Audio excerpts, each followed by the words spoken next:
Hello and welcome to the Michael Mamas Show. I'm your host, Michael Mamas, and we're coming to you from Mount Soma, home of the Sri Someshwara Temple in the mountains of western North Carolina.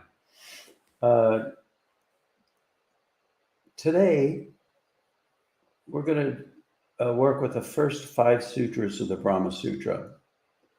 Some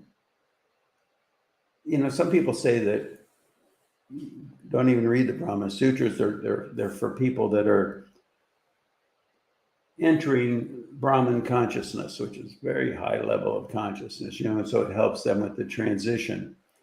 And though there's certainly truth to that, it's also true that every individual, wherever they are in the course of their evolution, will pick up not just the Brahma Sutras, but anything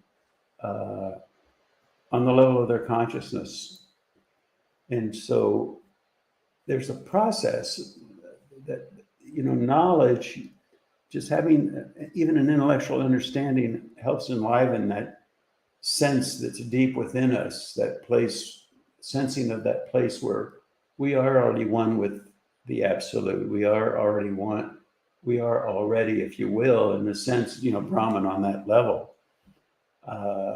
And so knowledge helps to enliven that process.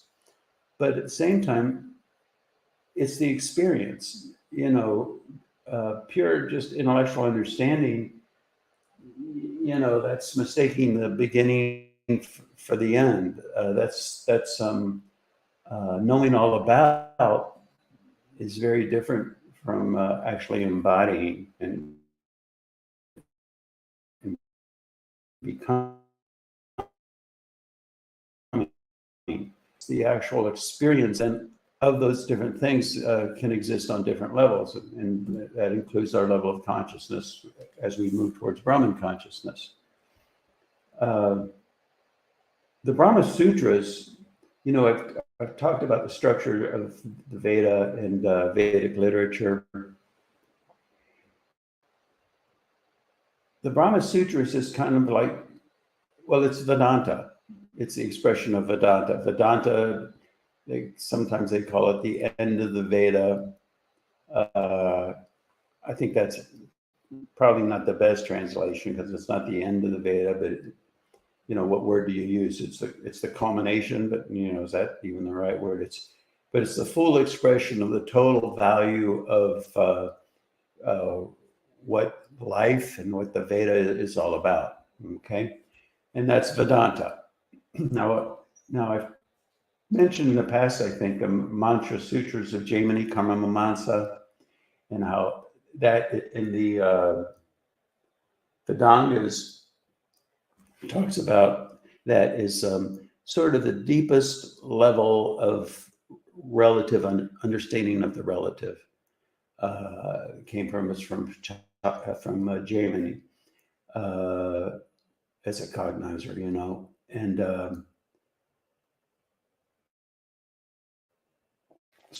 so that's the subtlest relative, silent ocean at the depth of the transcendent. And the knowledge of that was expressed by Maharishi Patanjali, the notion of Kaivalya. And so Brahman consciousness, the Vedanta, is sort of like when those two interface, the relative and even the subtlest relative with the absolute and the silent depth of the ocean of the absolute. Because you see, the absolute, though particularly best to relate to the absolute, is its pure silence, no thingness, pure consciousness, not conscious of anything. And so we have to be careful when we start talking about what's actually in Apurusheya, in the absolute itself, in Chaitanya itself. Even though there is a self-interacting dynamic there where the swaras, the fundamental building blocks that represented as the vowels in Sanskrit, they give rise, they interact, they're very lively, and they give rise to the prakritis, which give rise to para prakriti, and then into the relative. You see, so there's a mechanic there. But having said that, what we're talking about here then, when we talk about Brahman consciousness, is what happens as one's awareness rises to that level of Brahman consciousness. And traditionally, then, the Brahma Sutras are viewed as, okay, if somebody's entering Brahman consciousness, they can read the Brahma Sutras, and that helps clarify. It gives the intellectual understanding that then helps with the, a clarification and an understanding of the actual experience. And that there's a thing called the Mahavakya, you know, and that is, you see, when someone enters that level of consciousness, it's, you know, we have this idea, I think, a lot of us, that, you finally get enlightened, and oh my God, everything's great, and now I get it all, and everything's perfect. It's not like that. It's, in fact, it's quite the opposite. It's almost, it's unbearable. It's kind of like, you know, what happened to me, you know?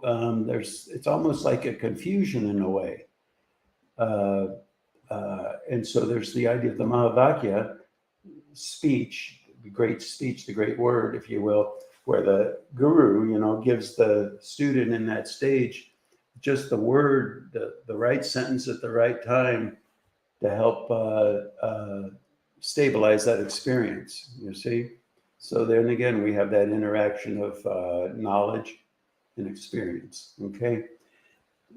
Now, with the Brahma Sutras, you know, I just recently, you know, got into the Brahma Sutras again and reading the Brahma Sutras. They're fabulous.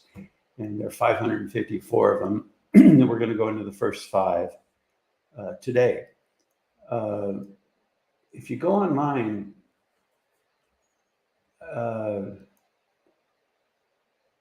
I don't know, I don't mean to sound critical or anything, but if you go online and read the commentaries and read the you know, analyses of the Brahma Sutra,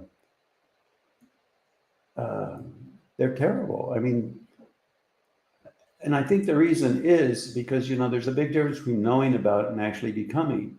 And that even goes into, you know, who really is a Vedic scholar.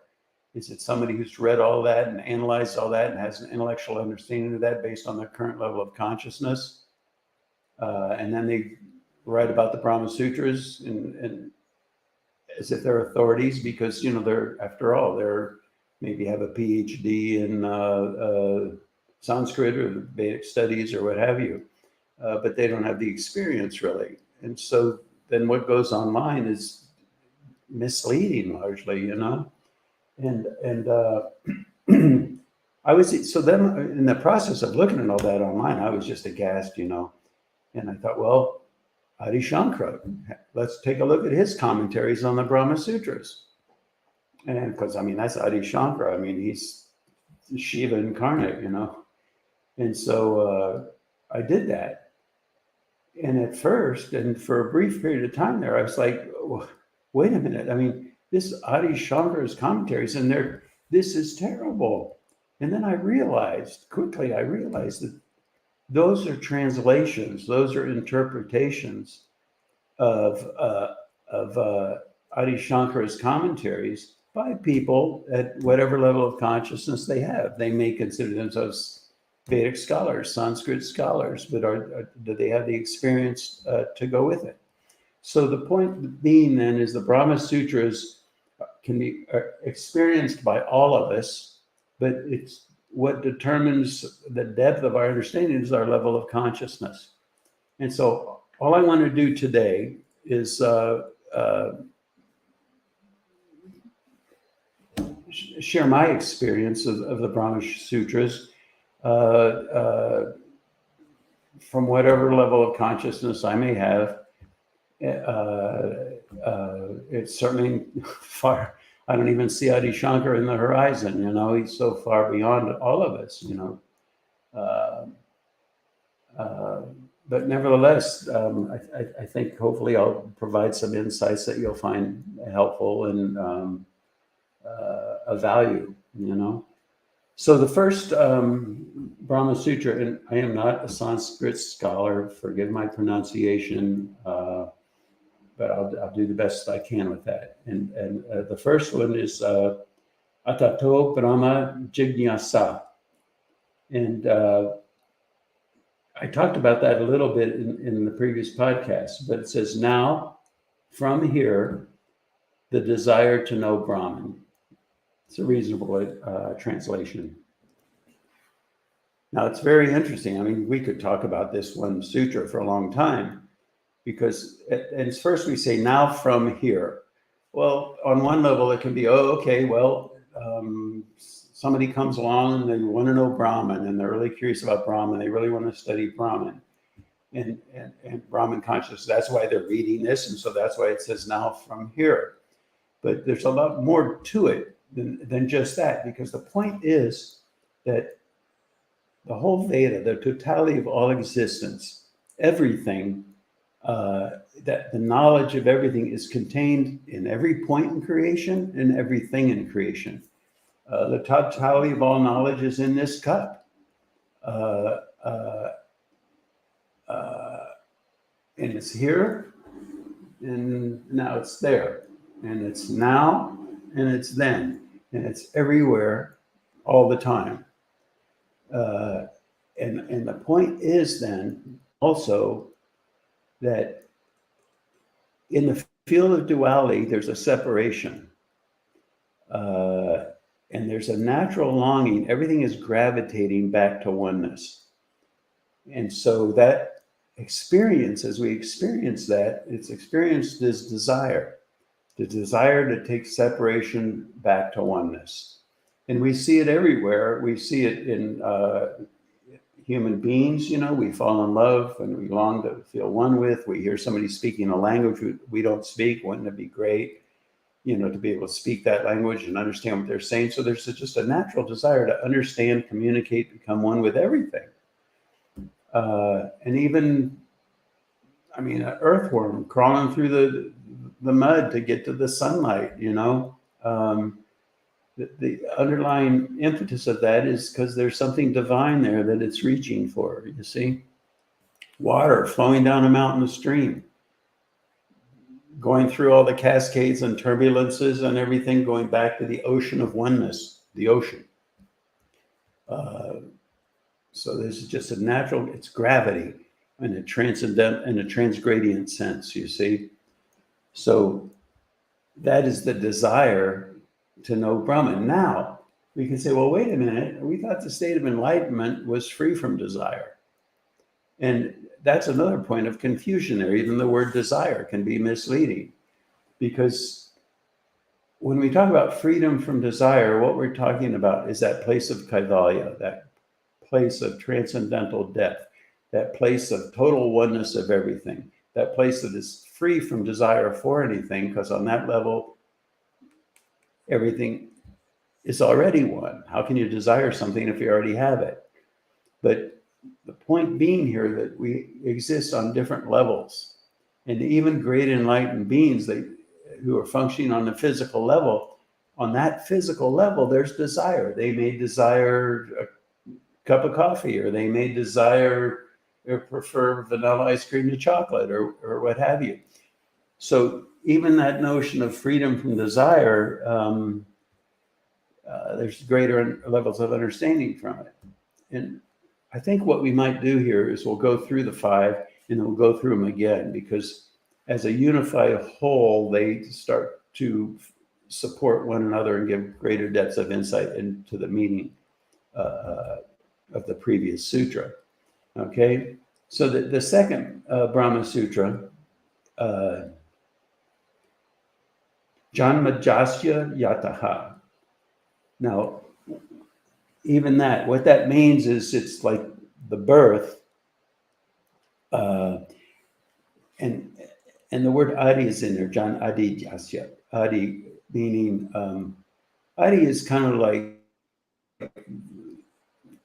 again, different meanings on different levels, but here it includes the totality of the birth, which includes the maintenance, the evolution, the whole notion of relativity in its birth, in its nature. So it talks about the birth and maintenance, evolution, like that. And it's interesting because it says of this. Oftentimes that's interpreted as saying of this world, Asya, you know.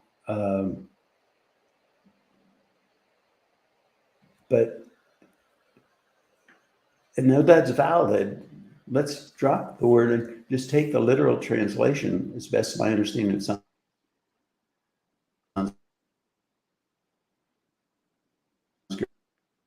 is. Drop the word that I think can be misleading. So what do we mean by of this? Well, we're in whatever room or automobile or wherever you're sitting right now or standing, whatever you're doing, there's a this around you.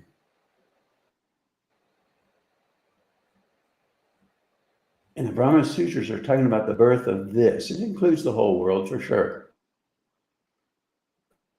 And the whole universe, as far as that goes. But evolution of the nature of one's consciousness in their awareness of this.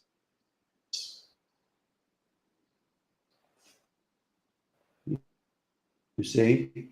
It's all deep stuff, boy. I mean, these Brahma Sutras are unbelievable. Because Shastra is generally interpreted as scripture, and that's the birth, the source of scripture, the source of the Shastras, the source. And on one level, yeah, okay, that's it. That's all there is to it. We got it. On to the next sutra. But there's a much deeper meaning to Shastra here. And I'm not sure if I should go on the next ones, then go back to talk about Shastra and what that means. And I think I'll do it here.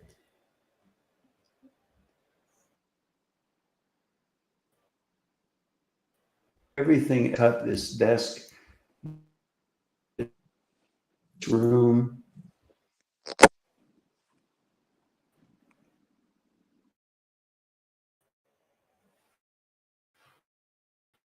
at every point in creation,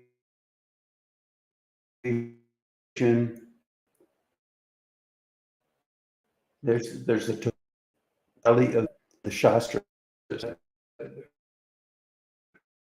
Upanishads, which is a portion, non-man-made, but also the Purusha, the level. But at any rate, that includes, you know, the Mahabharata, the Itihasas, the